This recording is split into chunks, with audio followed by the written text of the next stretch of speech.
बचपन से ही खूब सुंदर थी। उसके लंबे लंबे घुघराले बाल से हमेशा उसका चेहरा ढका रहता। अरे भूत भी बनकर घूमती रहती है, चल तेरे बाल कटवा दूं। अच्छा क्यों भला? स्कूल में तो सारा वक्त बांधकर घूमना पड़ता था। अब तो मैं कॉलेज जाऊंगी और बाल खोल कर घूमूंगी। हाँ। अरे ये बाल देख रही है, ऐसे लगता है जैसे मधुमक्खी का छत्ता। खैर, घने घने घुंघराले बालों से रायना सुंदर तो लगती, लेकिन उसे संभालना उसके लिए बड़ा काम था। माँ, अरे माँ, शैम्पू खत्म हो गया है, इस बार वो वाला लाना ना जो घुंघराले बालों को और बाउंसी बनाता है। माँ ले आना हाँ जरूर से, कल मेरा कॉलेज का पहला दिन है, मैं चाहती हूँ सब मुझे देखकर जले। अगले दिन रायना कॉलेज पहुँचती है, जहाँ एक लड़का उसे छेड़ते हुए कहता है, अरे लगता है चाउमीन में सोया सॉस कुछ ज्यादा ही गिर गया। अरे मुझे तो चेहरा दिख ही नहीं रहा। लड़कियां भी रायना का मजाक उड़ाती है। अरे यार, ये कंगना की कॉपी करके कौन आया है? लोकल कंगना और कौन? रायना को सभी पर गुस्सा आता है, लेकिन वो कुछ नहीं कहती। स्कूल में तो बाल बंदे ही रहते थे, लेकिन कॉलेज में रायना एक लड़की से कहती है, हाय मेरा नाम रायना है, मुझे आर्ट्स डिपार्टमेंट में जाना है, कहाँ से है रास्ता? अपने बाल हटाकर देखो, सामने ही बोर्ड लगा है। रायना को कॉलेज में भी दोस्त बनाने में दिक्कत आ रही थी। वो रोते रोते घर आ जाती है। माँ मैं क्या करूँ? आज तो सारे दिन लोगों ने न जाने क्या क्या बोलकर मेरा मजाक ही बना कर रख दिया। माँ प्लीज कुछ करो ना मेरे बालों का। मैंने तो पहले ही कहा था कटा दे, पर तू। अरे कटाने से क्या होगा, उल्टा जो थोड़े बांध कर ये इन्हें समेट सकती है ना, वो भी नहीं कर पाएगी। तो क्या मेरी कोई दोस्त नहीं बनेगी कॉलेज में, या मैं हमेशा लोगों के मजाक का ही शिकार होती रहूंगी? रायना जोर जोर से रोने लगती है। तभी उसका छोटा भाई आ जाता है और रायना के बालों के बीच एक पेंसिल छुपा देता है। तभी उसका दोस्त भी पीछे से आ जाता है। अरे ढूंढो ढूंढो, कहाँ है पेंसिल, मैं नहीं बताऊंगा। दोस्त काफी कोशिश करता है, लेकिन उसे पेंसिल नहीं मिलती। वो वहाँ से चला जाता है। थैंक्स दी, आज आपके बालों ने तो मुझे बचा ही लिया। अच्छा, बहुत दिनों के बाद बालों को लेकर कुछ अच्छा सुनने को मिला। मुझे भी पहले लगता था कि मेरे बाल सबसे सुंदर है, लेकिन अब पता चला। अरे क्या पता चला, क्या हो गया? देख, किसी भी चीज के ना दो पहलू होते हैं, या तो तुम बालों से ही लोगों का मन जीतो, या फिर रोती रहो। अब ऐसे घने बाल तो तुम्हें भगवान ने दिए हैं। रायना को पिता की बात समझ में आ जाती है। वो सोच लेती है कि जिन बालों के कारण वो कॉलेज में एक भी दोस्त नहीं बना पा रही है, उन्हीं बालों से वो दोस्तों की लाइन लगवा देगी। अगले दिन कॉलेज में डेस्क में रायना बालों को आगे कर लेती है और लोगों को लगता है कि रायना का चेहरा पीछे है, लेकिन रायना घने घुंघराले बालों को हटाकर हंसने लगती है।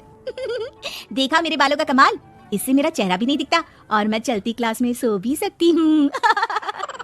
सभी रायना को देखकर हंसने लगते हैं। क्लास में परीक्षा चल रही होती है, तो रायना अपने बालों में चीटिंग के पेपर छुपा छुपा कर आसपास के बच्चों की मदद भी कर देती है, जिसके बाद से तो रायना क्लास की हीरोइन बन जाती है। वाह रायना, तेरे बाल तो बहुत कमाल के हैं, मैं तो इन्हीं के कारण पास हो गई। और पता है, मैं तो अपने काम का सामान रायना के बालों के बीच में ही फंसा देती हूँ। जैसे जैसे काम होता है वैसे वैसे इस्तेमाल करती हूँ। अब तो क्लास में हर कोई रायना के साथ बैठने की जिद करता। रायना में इसे लेकर घमंड आ जाता है। उसे लगता है कि वही क्लास की सबसे डिमांडिंग लड़की है। फिर एक दिन, मैं इस कॉलेज में नई आई हूँ, क्या आप मेरी दोस्त बनेंगी? मैं? ओह सॉरी, मैं इस क्लास की सबसे डिमांडिंग लड़की हूँ, हर कोई मेरे साथ ही रहना चाहता है। एक काम करो ना, वो पीछे की सीट दिख रही है, जाओ जाकर वहीं बैठ जाओ। लड़की को रायना की बात बहुत बुरी लगती है, लेकिन वो करती भी तो क्या, जाकर चुपचाप पीछे की सीट पर बैठ जाती है। तो आज का लेसन सबने याद किया है ना बराबर से? जितनी भी चीटिंग करने वाली लड़कियां थी, वो रायना के पीछे जाकर बैठ जाती है और जोर से चिल्लाती है, जी मैम, सब कुछ याद है, कहीं से भी पूछ लो, हम तो मास्टर है मास्टर, क्यों? ये बोलकर वो रायना के कंधे पर हाथ रख देती हैं। रायना भी खुश होती है कि कॉलेज की सबसे स्मार्ट लड़कियों का ग्रुप उसका दोस्त है। पीछे बैठी वो लड़की देखती है कि कैसे मैडम के सवाल लड़कियां रायना के सर को देख कर दे रही है। शाबाश, मुझे खुशी है कि तुम लोग इतनी अच्छी पढ़ाई करने लगी हो। मैं प्रिंसिपल से कहकर तुम लोगों की स्कॉलरशिप की बात करूंगी, जिससे तुम लोगों के माता पिता का पैसा जो फीस में लग रहा है वो बच जाए। सभी लड़कियां खुश हो जाती हैं। टीचर के जाने के बाद एक लड़की कहती है, गर्ल्स, अब हम लोग ना सिर्फ सबसे स्मार्ट बल्कि सबसे इंटेलिजेंट भी हो गए हैं। इसी बात पर आने वाले संडे को मेरे घर पर पार्टी, सबको आना है, ओके? सभी लड़कियां पार्टी के लिए एक्साइटेड हो जाती हैं। रायना भी। माँ, मेरे कॉलेज की सबसे स्मार्ट लड़की ने पार्टी रखी है संडे को, मैं भी वहाँ सबसे अच्छी दिखना चाहती हूँ, लेकिन ये बाल।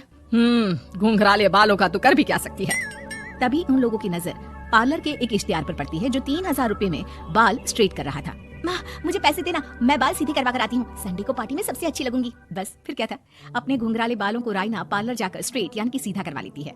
और फिर पार्टी वाले दिन, हाय गर्ल्स, कैसी लग रही हूँ मैं? ओह नो शिट, ये क्या करवा लिया बालों का हाल?